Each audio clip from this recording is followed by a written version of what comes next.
प्रिय विद्यार्थियों, आज हम सभी अनुच्छेद लेखन का अध्ययन करेंगे। विगत कई वर्षों से बोर्ड परीक्षाओं में निबंध के विकल्प के रूप में अनुच्छेद ही पूछा जा रहा है। अनुच्छेद बहुत ही महत्वपूर्ण है बोर्ड परीक्षाओं के दृष्टिकोण से, क्योंकि बोर्ड परीक्षाओं में बिल्कुल अब निबंध की विकल्प के जगह पे अनुच्छेद पूछा जा रहा है। तो आज हम इसका विस्तरात्मक रूप से अध्ययन करेंगे, विस्तृत रूप से अध्ययन करेंगे कि अनुच्छेद की परिभाषा क्या है, इसके लिखने के लिए क्या आवश्यक बातें हैं और इसकी क्या विशेषताएं हैं। आइए सबसे पहले इसमें हम अनुच्छेद की परिभाषा पर विचार करते हैं। किसी एक भाव या विचार को व्यक्त करने के लिए लिखे गए संबंध और लघु वाक्यों के समूह को, यानी लघु वाक्यों का जो समूह होता है, अनुच्छेद होता है। दूसरे शब्दों में अगर सरल शब्दों की बात करें तो किसी घटना, दृश्य अथवा विषय को संक्षिप्त यानी शॉर्ट में, किंतु सारगर्भित या सारगर्भित का अर्थ होता है अर्थपूर्ण ढंग से जिस लेखन शैली में प्रस्तुत किया जाता है उसे अनुच्छेद कहते हैं। अनुच्छेद अंग्रेजी भाषा के पैराग्राफ का हिंदी पर्याय है। अनुच्छेद निबंध का संक्षिप्त रूप होता है। इसमें किसी विषय पे 80 से 100 शब्दों में अपने विचार व्यक्त किए जाते हैं। अगर परीक्षा में शब्द सीमा दिया है कि इसे 150 शब्दों में लिखें तो अपनी शब्द सीमा का बढ़ा लें। अगर शब्द सीमा नहीं लिखा है तो आप 80 से 100 शब्दों में लिखें। अनुच्छेद में कोई हेडिंग नहीं होती है, एक बात ध्यान रखेंगे। अनुच्छेद अपने आप में स्वतंत्र और पूर्ण होता है। अनुच्छेद का मुख्य विचार या भाव की कुंजी या तो आरंभ में रहती है या तो अंत में रहता है। एक अच्छे अनुच्छेद में मुख्य विचार अंत में ही दिया जाता है। जैसे आप निबंध में देखे होंगे कि उपसंहार लिखते हैं, इसमें किसी भी प्रकार की कोई हेडिंग नहीं रहती है, पैराग्राफ वाइज लिखते हैं और अंत में कंक्लूजन वाला पैराग्राफ होता है। इस बात का ध्यान रखेंगे। आइए देखते हैं हम सभी अनुच्छेद लिखते समय किन बातों का ध्यान रखना चाहिए। सबसे पहले अनुच्छेद लिखते से पहले रूपरेखा, संकेत बिंदु आदि बनानी चाहिए। कुछ प्रश्न पत्रों में पहले ही रूपरेखा या संकेत बिंदु दिए गए रहते हैं। बोर्ड परीक्षाओं पे निर्भर करता है, अगर संकेत बिंदु दिया है तब, नहीं तो अपने मन में ध्यान रख के और पैराग्राफ में आपको लिखना है। अनुच्छेद में कि विषय के किसी एक ही पक्ष का वर्णन करें, यानी अगर आप जीएसटी के विरुद्ध में हैं तो विरुद्ध का ही वर्णन करें, पक्ष में है तो पक्ष, ये नहीं पक्ष का भी करें और विपक्ष का, किसी एक पक्ष का वर्णन आवश्यक हो जाता है। क्योंकि अनुच्छेद में शब्द सीमित होते हैं और अनुच्छेद संक्षेप में ही लिखा जाना पड़ता है। भाषा बिल्कुल ध्यान देंगे, सरल रहे, स्पष्ट रहे, प्रभावशाली होनी चाहिए ताकि समीक्षक या पढ़ने वाला आपके अनुच्छेद से प्रभावित हो सके। एक ही बात को दोहराने से, बहुत विशेष बातें हैं यहाँ पे, ध्यान देने योग्य बातें हैं कि एक ही बात को बार बार न दोहराएं, क्योंकि एक ही बात दोहराने से आप अपने अनुच्छेद को दिए गए सीमित शब्दों को पूरा नहीं कर पाएंगे और अपने संदेश लोगों तक पहुँचा नहीं पाएंगे। अनावश्यक जैसे निबंध में देखने को मिलता है कि बच्चे निबंध को अंत में करते हैं और लिखते लिखते काफ़ी विस्तारित रूप में लिख देते हैं, 4 पेज 5 पेज, यानी उसको विस्तार रूप दे देते हैं। तो यानी हमें विस्तार से भी बचना है। आपको भले ही संक्षेप में अनुच्छेद को पूरा करना है, परंतु इस बात को ध्यान दें कि आप विषय से भटके भी न, अनावश्यक विस्तार से बचें और मुख्य विषय से आपको भटकना भी नहीं है। शब्द सीमा को ध्यान में रख के ही अनुच्छेद लिखें। ऐसा करने से आप अपने अनुच्छेद में ज़्यादा से ज़्यादा महत्वपूर्ण बातों की ओर ध्यान लगा पाएंगे। शब्द सीमा को ध्यान में रख के ही लिखना है। पूरे अनुच्छेद में एक रूपता होनी चाहिए, ऐसा नहीं होना चाहिए कहीं कोई और बात विषय से अलग हो और पढ़ने वाला ध्यान विषय से भटक जाए। विषय से संबंधित सूक्ति अथवा कविता की पंक्तियों का भी प्रयोग, देखिए बहुत ऊंची बात यहाँ पे, कविता की पंक्तियों का प्रयोग करेंगे तो निश्चित तौर पे आपका अनुच्छेद प्रभावी होगा। लगेगा एग्जामिनर को कि आप तमाम एग्जाम्पल जो विषयोत्तर जानते हैं, आपका अध्ययन अच्छा है, आप मेहनत करते हैं, यानी पढ़ाई पे जो भी हिंदी साहित्य की अच्छी बातें हैं उसको आप ग्रहण करते हैं। इससे आपका अनुच्छेद बहुत ही रोचक हो जाता है।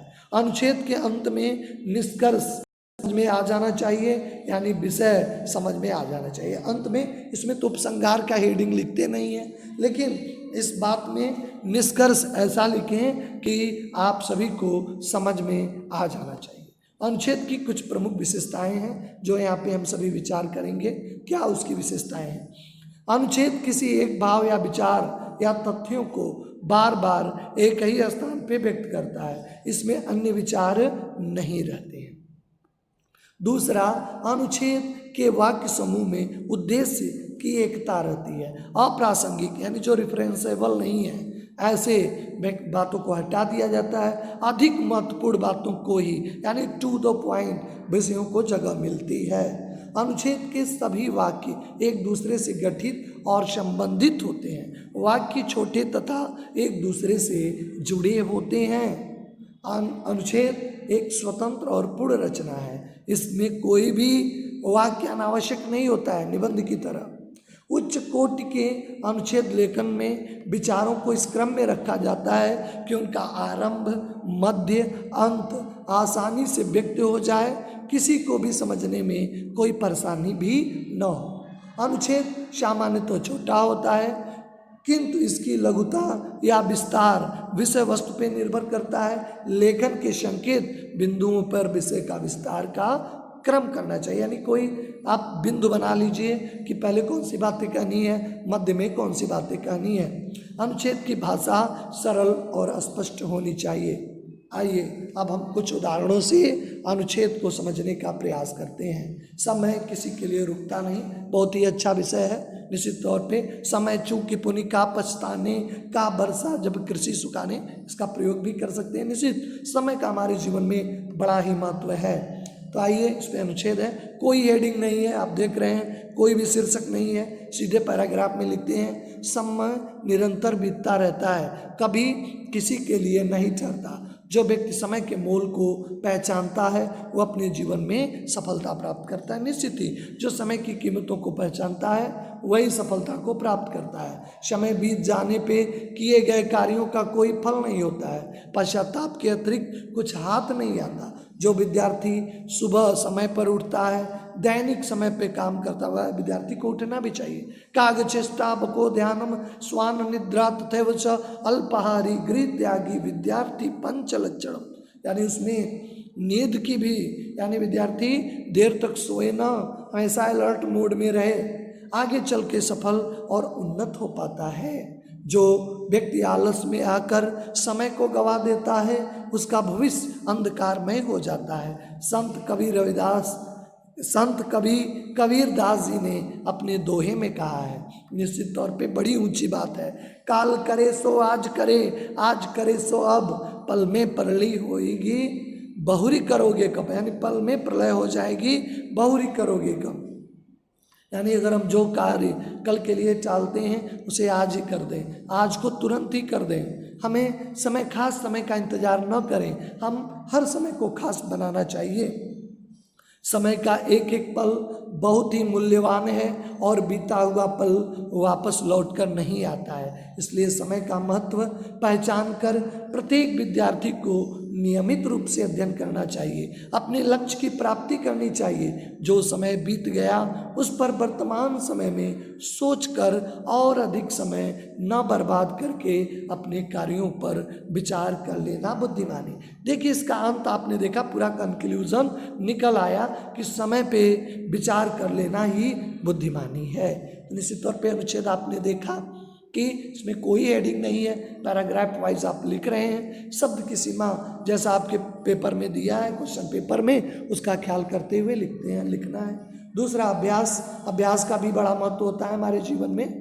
तो यहाँ पे देखें, यदि निरंतर अभ्यास किया जाए तो कठिन से कठिन कार्य को किया जा सकता है। बिल्कुल ये सही बात है। अभ्यास कहा भी गया है कि अभ्यास एक व्यक्ति को पूर्ण बनाता है। Practice makes a man perfect, बिना अभ्यास से विषम विद्या, बिना अभ्यास के विद्या विष के समान हो जाता है। करत करत अभ्यास ते, इस दोहे को आप लिख भी सकते हैं। करत करत अभ्यास ते जड़मत होत सुजान, सिल पर रस्सी आवत जाते हैं सिल पर पड़त निशान। यानी रस्सी जो कुएं से पानी खींचा जाता है, पत्थर रखे होते हैं, वो घास फूस की रस्सी भी उस पत्थर पे निशान बना सकती है। पत्थर कितना हार्ड होता है, कितना कठोर होता है। हम जैसे व्यक्ति भी, आप जैसे हम सभी लोग अगर अभ्यास करें तो पत्थर भी पिघल जाएगा, निश्चित तौर पे अभ्यास की आवश्यकता है। ईश्वर ने सभी मनुष्यों को बुद्धि दी है, उस बुद्धि का इस्तेमाल तथा अभ्यास करके मनुष्य कुछ भी सीख सकता है। अर्जुन तथा एकलव्य निरंतर अभ्यास करके धनुर्विद्या में निपुणता प्राप्त की, उसी प्रकार भरद्वाज जो एक मंद बुद्धि बालक थे वो निरंतर अभ्यास द्वारा विद्या प्राप्त की और ग्रंथ की रचना भी कही। उन्हीं के विषय में कहा गया है, करत करत अभ्यास ते जड़मत सुजान का अर्थ है बुद्धिमान, यानी जड़ मानी मंद बुद्धि। मंद बुद्धि व्यक्ति भी विद्वान हो सकता है। रसरी आवत जातते सिल पर परत निशान, रस्सी के आने जाने से निशान पड़ सकते हैं, यानी जिस प्रकार रगड़ से कठोर पत्थर पे रस्सी के निशान बन जाते हैं, उसी प्रकार निरंतर अभ्यास से मूर्ख व्यक्ति भी विद्वान बन सकता है। यदि विद्यार्थी प्रत्येक विषय का निरंतर अभ्यास करे तो कोई भी विषय कठिन नहीं लगेगा, वे सरलता से उस विषय में कुशलता प्राप्त कर सकेंगे। कहा भी गया है कि परिश्रम ही सफलता की कुंजी है। देखिए कंक्लूजन यानी उपसंहार भी आया कि सफलता की कुंजी परिश्रम है। आइए तीसरे उदाहरण की ओर हम सभी बढ़ते हैं।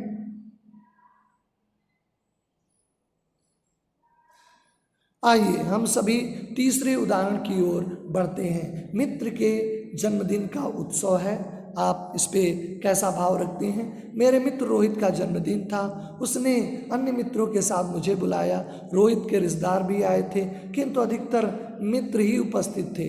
घर के आंगन में समारोह का आयोजन किया गया। उस स्थान को बहुत सुंदर ढंग से सजाया गया था। हर जगह झंडियाँ और गुब्बारे लगे थे। आंगन में लगे एक पेड़ पे रंग बिरंगे बल्ब जगमगा रहे थे। जब मैं पहुंचा तो मेहमान आने शुरू हो गए थे। मेहमान रोहित के लिए कोई न कोई उपहार लेकर आते थे, उसके निकट जाकर बधाई देते थे। रोहित उनका धन्यवाद करता था। क्रमशः लोग छोटी छोटी टोलियों में बैठकर गपशप करने लगे। संगीत की मधुर ध्वनियाँ गूंज रही थी। दो एक मित्र उठकर नृत्य करने लगे, कुछ मित्र तालियां बजाकर अपना योगदान करने लगे। चारों ओर उल्लास का वातावरण था। रात 7 बजे लगभग केक काटा गया। सब मित्रों ने जैसे जन्मदिन में तालियां बजाई जाती हैं, सभी मित्रों ने तालियां बजाई और मिलकर जन्मदिन की बधाई गीत गाए। जन्मदिन के बधाई गीत आप सभी जानते हो, हैप्पी बर्थडे टू यू का गीत गाते हैं। माँ ने रोहित को केक खिलाया और अन्य लोगों ने भी केक खाया। फिर सभी खाना खाने लगे। खाने में अनेक प्रकार की मिठाइयाँ और नमकीन थे। तब हमने रोहित को एक बार फिर बधाई दी, उसके दीर्घायु की कामना की और अपने अपने घर सभी चल दिए।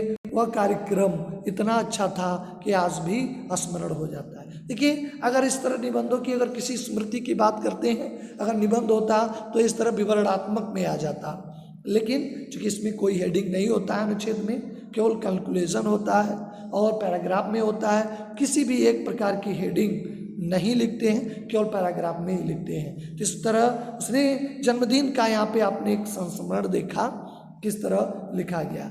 आइए हम चौथे उदाहरण की ओर बढ़ते हैं। चौथा और अंतिम उदाहरण, वन और पर्यावरण के संबंध में कैसे लिखेंगे। ये तो यहाँ पे संकेत बिंदु दिया गया है। अगर संकेत बिंदु न हो, ज़्यादातर परीक्षाओं में संकेत बिंदु नहीं होते हैं, उसका ध्यान देंगे। वन और पर्यावरण का बहुत गहरा संबंध है। प्रकृति के संतुलन को बनाए रखने के लिए पृथ्वी के 33% भाग को अवश्य हरा भरा होना चाहिए। वन जीवनदायक हैं, ये वर्षा कराने में सहायक होते हैं, धरती की उपजाऊ शक्ति को बढ़ाते हैं। वनों से भूमि का कटाव रोका जा सकता है। भूमि का कटाव बड़ी अच्छी बात कही, क्योंकि उसकी जड़ें मिट्टी को पकड़ी रहती हैं, यानी मिट्टी को जब पकड़ी रहती हैं तो मिट्टी के बहाव को रोक सकते हैं। वनों से रेगिस्तान का फैलाव रुकता है, भूमि में नमी बनी रहती है, यानी रेतीली भूमि नहीं हो पाती है, सूखा कम पड़ता है। इससे ध्वनि प्रदूषण की भयंकर समस्या काफ़ी, क्योंकि जो ध्वनि होती है उस ध्वनि को वृक्ष एब्जॉर्ब भी करते हैं। कहा गया कि वन ही नदियाँ, झरना प्राकृतिक जल स्रोतों के भंडार हैं। वनों से हमें लकड़ी, फल फूल, खाद्य पदार्थ, गोद तथा अन्य सामान प्राप्त होते हैं। आज भारत में दुर्भाग्य से केवल 23%, देखिए दिन प्रतिदिन एक तरफ तो हम विकसित होते जा रहे हैं, एक तरफ हम विकास की ओर बढ़ रहे हैं, उसके लिए हम प्राकृतिक चीज़ों का दोहन कर रहे हैं, जंगल काट के आबादी की ओर हम बढ़ रहे हैं, घर बन रहे हैं, उद्योग कारखानों की संख्या बढ़ रही है, शहरीकरण हो रही है, वाहनों की भी संख्या बढ़ रही है। जैसे जैसे वनों की आवश्यकता और बढ़ती जा रही है, वन संरक्षण एक कठिन और महत्वपूर्ण काम हो गया। यानी कैसे पेड़ों को बचाया जाए, एक पेड़ 10 पुत्र समान होते हैं। इनमें हर व्यक्ति को अपनी जिम्मेदारी समझनी पड़ेगी, अपना योगदान देना होगा। हमें अपने घर मोहल्ले नगर में अत्यधिक वृक्षारोपण करना चाहिए। देखिए पर्यावरण दिवस 5 जून को, उसके बाद वन महोत्सव जुलाई के प्रथम सप्ताह में बनाते हैं। तो निश्चित तौर पे वन महोत्सव जैसे हम दीपावली, दशहरा, अन्य त्यौहार मनाते हैं, ठीक वैसे ही हमें वन महोत्सव में भाग लेना चाहिए। एक वृक्ष तो कम से कम हमें लगाना चाहिए। कई राज्यों में देखा गया कि विद्यार्थियों को उनके प्रोजेक्ट के रूप में अगर उनका वृक्ष तैयार हो गया तो उन्हें अंक दिए जाएंगे। झारखंड एक ऐसा राज्य है, पहला राज्य है जिसमें हर विद्यार्थी को कर्तव्यनिष्ठता के साथ वृक्ष को प्रोजेक्ट के रूप में दिया गया है, यानी वृक्ष लगाएंगे तो उन्हें अंक मिलेंगे। निश्चित तौर पे वृक्ष वन हमारे लिए बहुत ही महत्वपूर्ण होते हैं, इसको अत्यधिक संख्या में लगाकर आगे बढ़ाना चाहिए, एक आंदोलन के रूप में आगे बढ़ाना चाहिए। हमें तभी अपने पर्यावरण को स्वच्छ रख पाएंगे। कंप्यूटर एक जादुई पिटारा। आज का युग विज्ञान का युग है। वर्तमान समय में विज्ञान ने हमें कंप्यूटर के रूप में एक अनमोल उपहार दिया। निश्चित तौर पे कंप्यूटर आज हमारे कार्यों को सहज कर दिया। आज जीवन के हर क्षेत्र में कंप्यूटर का उपयोग हो रहा है। जो काम मनुष्य पहले बड़ी कठिनाई के साथ किया जाता था, आज कंप्यूटर से बड़े आराम से किया जाता है। कोई चीज़ें में उसे मैनुअल लिखना पड़ता था, स्टोर करना पड़ता था, कभी कभी उस लेखन को दीमक खा जाते थे, लेकिन इस कंप्यूटर में सुरक्षित रहता है। कंप्यूटर का दिनों दिनों पर उपयोग बढ़ता जा रहा है। कंप्यूटर ने दुनिया को बहुत छोटा कर दिया है। इंटरनेट के द्वारा गूगल, याहू, बिंग आदि वेबसाइट पर दुनिया भर की जानकारी घर बैठे ही प्राप्त की जा सकती है। इंटरनेट पे ईमेल के द्वारा विश्व में किसी भी जगह पर बैठे व्यक्ति से संपर्क किया जा सकता है। इसके लिए केवल ईमेल अकाउंट और पासवर्ड होना आवश्यक है। कंप्यूटर पे मनोरंजन का भी महत्वपूर्ण साधन है। इसमें तमाम तरह के गेम, ऑनलाइन गेम भी खेल सकते हैं। कहीं आपका मित्र दूर भी बैठा है तो उससे भी आप अगर उसके घर पे जाएंगे तभी उससे के साथ खेल पाएंगे। लेकिन कंप्यूटर में कई ऐसे ऑनलाइन गेम हैं, कोई कहाँ भी बैठा है उससे हम कनेक्ट करके खेल सकते हैं। कुल मिलाकर कहें तो कंप्यूटर ने मानव जीवन को बहुत ही सरल बना दिया है। कंप्यूटर सचमुच में एक जादुई पिटारा है। तो इस तरह हमने कई उदाहरणों से आपके बीच में अनुच्छेद लेखन को प्रस्तुत किया। निश्चित तौर पे आपको समझ में आ गया होगा कि अनुच्छेद निबंध से किस प्रकार भिन्न है। जहाँ की निबंध में हेडिंग की आवश्यकता होती है, काफ़ी विस्तार में लिखने की आवश्यकता होती है, 2-3 पेज में लिखते हैं बच्चे।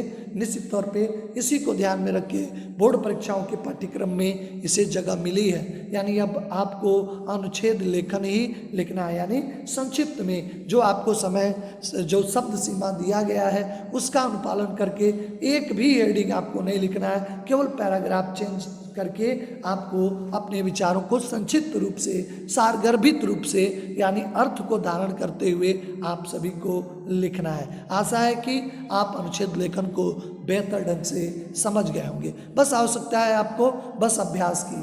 4-5 जो है अनुच्छेद के विषयों को आप देखकर अपने मन से पैराग्राफ में लिखने की कोशिश करें। निश्चित ही आप इस कार्य को कर सकेंगे। आप सभी का धन्यवाद। नेक्स्ट वीडियो में आपसे मुलाकात होती है।